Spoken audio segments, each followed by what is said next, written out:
Hello दोस्तों, welcome back to your channel make money with money, जहां आपको मिलता है भर भर के मोटिवेशन और आपकी फाइनेंशियल नॉलेज तो हम बढ़ाते ही हैं। 2025 की शुरुआत हो चुकी है और हर इन्वेस्टर के माइंड में एक ही डाउट है, क्या वो इस साल अच्छा रिटर्न कमा पाएगा या नहीं। तो दोस्तों, अगर आपके दिमाग में भी ये डाउट है तो ये वीडियो आपके लिए बहुत ही ज्यादा इन्फॉर्मेटिव होने वाली है। क्यों? क्योंकि आज हम डिस्कस करने वाले हैं ऐसे 4 फैक्टर जो कहीं ना कहीं पूरा 2025 में रोल प्ले करेंगे। क्या मार्केट बियरिश होगा या bullish? By the way, I am not a SEBI registered investment adviser. ये वीडियो केवल और केवल आपकी इन्फॉर्मेशन और एजुकेशन पर्पस के लिए है। तो चलिए स्टार्ट करते हैं वीडियो। लेकिन उससे पहले अगर आप चैनल पे नए हैं तो मेक मनी विद मनी को सब्सक्राइब कर दीजिए और बेल आइकन पे क्लिक कर दीजिए, जिससे कि आपको सारे नोटिफिकेशन और अपडेट मिलते रहें। तो चलिए स्टार्ट करते हैं वीडियो। तो चलिए अब डिस्कस करते हैं वो 4 फैक्टर जो डिटरमाइन करेंगे कि 2025 इन्वेस्टर्स के लिए कैसा रहेगा।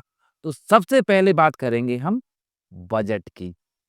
तो दोस्तों, FY26 का बजट अगले मंथ ही आ रहा है। तो इन्वेस्टर की एक्सपेक्टेशन यही है कि अगर पर्सनल टैक्सेस में कुछ रिडक्शन होता है, जिससे कि मिडिल क्लास इंसान जो मोस्टली रिटेल इन्वेस्टर होते हैं, उनके पास ज्यादा पैसा रहेगा, तो मार्केट में ज्यादा इन्वेस्ट कर पाएंगे और इसकी वजह से मार्केट में एक अच्छा रन देखने को मिल सकता है और एक पॉजिटिव सेंटिमेंट भी होगा। इसके अलावा कहीं ना कहीं लोगों की एक्सपेक्टेशन गवर्नमेंट से है कि वो इंफ्रास्ट्रक्चर पे स्पेंड ज़्यादा करें। गवर्नमेंट ने पहले भी ये कई बार बोला है कि वो डिफेंस और इंफ्रास्ट्रक्चर पे काफ़ी खर्च करने वाले हैं। तो अगर इंफ्रास्ट्रक्चर पे ज़्यादा पैसा खर्च होगा, तो कहीं न कहीं इंडिया की इकोनॉमी ग्रो करेगी और साथ-साथ जब इकोनॉमी ग्रो करती है, तो मार्केट भी ग्रो करता है। और rationalisation traffic to support export.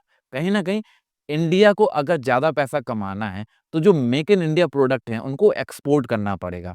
तभी कहीं न कहीं हम डेवलप कंट्री बन सकते हैं। तो गवर्नमेंट अगर बजट में कुछ टैरिफ्स लाती है जो एक्सपोर्ट करने में कंपनीज को हेल्प करते हैं, तो कहीं न कहीं ये भी एक बहुत पॉजिटिव सेंटिमेंट होगा। इसके अलावा है मेजर्स टू कंट्रोल इन्फ्लेशन। इसके बारे में हम एक अलग से ही पॉइंट में डिस्कस करेंगे। तो सबसे पहला पार्ट हो गया बजट। अगर गवर्नमेंट ने ये सारी एक्सपेक्टेशन अगर लोगों की फुलफिल की, तो चांसेस आर वेरी हाई कि स्टॉक मार्केट बहुत ही अच्छा परफॉर्म करेगा। चलिए अब आते हैं दूसरे पॉइंट पे, वो है गवर्नमेंट कैपेक्स स्पेंडिंग। तो अगर आप देखेंगे कि गवर्नमेंट ने इस साल जो बजट एस्टिमेट किया था, उसका केवल 45% यूटिलाइजेशन हुआ है दिसंबर मंथ तक। यानी कि गवर्नमेंट ने ऑलमोस्ट 11.1 ट्रिलियन रुपीस का स्पेंड करने का प्लान किया था इस फाइनेंशियल ईयर में, बट अभी वो काफ़ी पीछे चल रहे हैं और उनको ऑलमोस्ट हर मंथ 1 ट्रिलियन रुपीस स्पेंड करने पड़ेंगे उस टारगेट को मीट करने के लिए फॉर FY 2025। तो अगर गवर्नमेंट का कैपेक्स स्पेंडिंग इस साल कंप्लीट हो जाता है और अगले साल भी वो फुलफिल कर लेते हैं और गवर्नमेंट जितना एक्सपेक्ट कर रही है बजट में स्पेंड करने का उतना करती है, तो कहीं ना कहीं ये भी स्टॉक मार्केट के लिए एक बहुत ही पॉजिटिव साइन होगा। अब तीसरा, जो कि हम ऑलरेडी इन्फ्लेशन की बात कर रहे हैं और मैंने पिछली वीडियो में भी डिस्कस किया कि पिछले साल कहीं ना कहीं गवर्नमेंट ने इन्फ्लेशन काफ़ी अच्छे से कंट्रोल किया और इंडिया का जो इन्फ्लेशन है वो मॉडरेट इन्फ्लेशन था, 4 से 6%। अगर हम कंज्यूमर प्राइस इंडेक्स के हिसाब से देखें, तो इन्फ्लेशन कंट्रोल में रहा पिछले साल और इस साल भी अगर इन्फ्लेशन कंट्रोल में रहा, तो कहीं न कहीं ये पॉजिटिव साइन है स्टॉक मार्केट के लिए। तो अगर इन्फ्लेशन कंट्रोल में है, तो कहीं न कहीं कंट्री के लिए एक पॉजिटिव साइन है और जब कंट्री के लिए पॉजिटिव साइन है, तो ऑब्वियसली स्टॉक मार्केट के लिए पॉजिटिव साइन है। तो इंडिया का स्टॉक मार्केट अगर इन्फ्लेशन कंट्रोल रहा, तो अच्छा परफॉर्म करने का चांसेस बहुत ज़्यादा है। चौथा और सबसे इम्पोर्टेंट, अभी रिसेंटली आप पिछले अगर 2024 में देखें, तो कहीं न कहीं कॉर्पोरेट की अर्निंग ना केवल आईटी बल्कि अदर सेक्टर्स में भी थोड़ी वीक रही। मार्केट ने पहले 9 महीने अच्छा परफॉर्म किया, लेकिन उसके बाद लास्ट 3 मंथ में मार्केट थोड़ा डिक्लाइन हो गया और ओवरऑल रिटर्न केवल 11% रह गए। तो कहीं न कहीं इसका बहुत बड़ा रीज़न है कॉर्पोरेट अर्निंग थोड़ी वीक थी।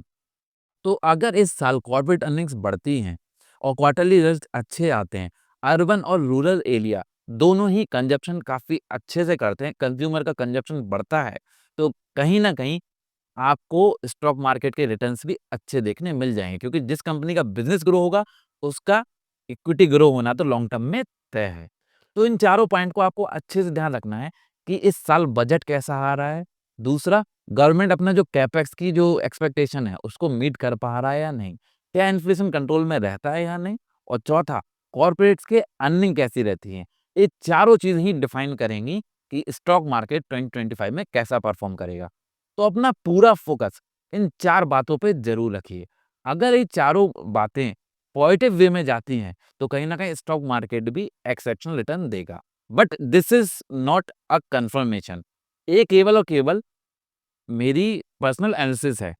दिस कैन बी राइट और रॉन्ग बिकॉज़ मैं कोई इसको एडवाइस की तरह नहीं दे रहा हूँ। मेरा ये पर्पस केवल और केवल एज़ अ इन्फॉर्मेशन आपको शेयर करना है कि कैसे स्टॉक मार्केट वर्क करता है और क्या-क्या चीज़ें स्टॉक मार्केट को अफ़ेक्ट करती हैं।